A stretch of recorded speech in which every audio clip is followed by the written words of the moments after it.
নিজেকে ভালোবাসুন সবার আগে, কারণ আপনার ভালো লাগাটা অন্য কেউ প্রায়োরিটি দিবে না। নিজের প্রায়োরিটি নিজেই তৈরি করতে হবে। আমাকে দেখুন, জীবনে সব ভালো কিছুকে জয় করে ফেলেছি। খারাপ লাগা, মন্দ লাগা এসবকে পাশ কাটিয়ে দিয়েছি। বিষণ্ণ আমার লাগে না, কারণ আমি সারাদিন কাজের মধ্যে ব্যস্ত থাকি। নিজেকে ভালোবাসতে হবে, ভালোবাসতে শিখতে হবে, কারণ দিন শেষে আপনি শুধু আপনার।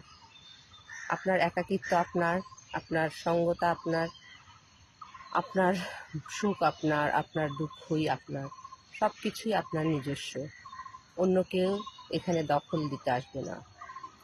যদিও আসে, তারা কিছুদিনের জন্য সাময়িক আসে, কিন্তু এলোমেলো করে দিয়ে জীবনটাকে তছনছ করে চলে যায়। তো নিজের ভালো থাকাটাকে নিজেকেই ঠিক করে রাখতে হবে। জীবনকে ভালোবাসতে হবে, জীবনকে এগিয়ে নিয়ে যেতে হবে। জীবনের যে খড়কুটো আছে, ধুলাবালি, ময়লা, এগুলোকে পরিষ্কার করে সামনের দিকে এগিয়ে যেতে হবে। জীবন অনেক সুন্দর।